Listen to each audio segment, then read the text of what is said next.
Hope you are doing absolutely fine. চলে এসেছি আবার একটা নতুন ভিডিও নিয়ে। আজকে মহাসপ্তমী, তো সকলকে শুভ মহাসপ্তমী। তো আজকে বেসিক্যালি বেরিয়েছিলাম একটু আমি আর অনিন্দিতা দুজন মিলে বনগাঁয়।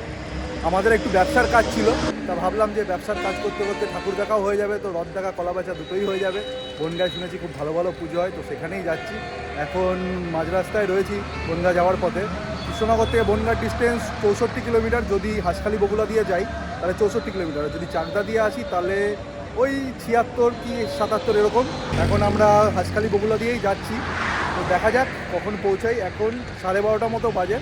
তো বাড়ি থেকে 12টায় বেরিয়েছি। বাড়ি থেকে আর ব্লগ স্টার্ট করিনি, কারণ জানোই মিটি খুব ছোট, এখনও বুঝতে শিখে গেছে যে আমরা রেডি হয়ে বেরোচ্ছি, তো লুকিয়ে চুরিয়ে বাড়ি থেকে বেরোতে হয়।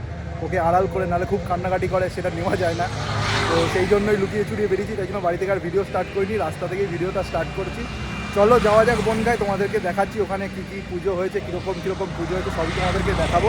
হ্যাঁ জানি দিনের বেলায়, রাতের বেলা আসা সম্ভব না, দিনের বেলায় ভিডিও করছি অতটা সেই রকম হয়তো ফিল পাবে না, বাট তোমরা যদি আসতে চাও আমার ভিডিও দেখে বনগাঁর কী কী ভালো পুজো হয়েছে সেগুলো দেখে অবশ্যই আসতে পারো। বনগাঁয় ফার্স্ট টাইম আসছি, এর আগে কোনোদিনও আসিনি বলা ভুল, এসেছি একবারই, তাও রাতের বেলায়। আমার দিদির বিয়ে হয়েছিল, মানে আমার জেঠুর মেয়ে, তো রাতের বেলায় এসেছিলাম, তো কিছুই চিনি না, জিজ্ঞেস করে করে যেতে হবে।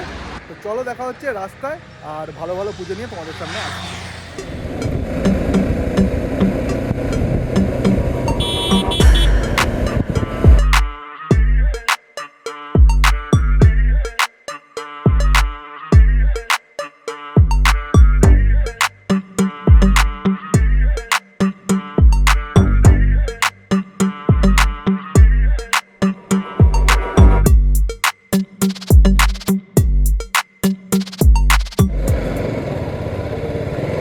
সো গাইজ, আমরা এইমাত্র জাস্ট হেলেঞ্চার মোড় ক্রস করলাম। এখান থেকে বনগাঁ আর মোটামুটি 13-14 কিলোমিটার বাকি। পৌঁছেই গেছি, কিন্তু টাইম একটু বেশি লাগলো, কারণ জায়গায় জায়গায় ভালোই জ্যাম ছিল। রাস্তা সরু, আর পুজোকালের দিন বলে লোকজনের ভিড়টাও বেশি রাস্তায়, বেশি মানে স্পেশালি দত্তপুরিয়ার কাছে তো খুবই জ্যাম ছিল। গাড়ি টোটো মানে একদম জাত অবস্থা। ওই জায়গাটায় ভিডিও করা হয়নি, আমারও আর রেকর্ড করার কথা খেয়াল ছিল না। বিচ্ছিরি গ্যাঞ্জাম, অনেকটাই টাইম লেগে গেল।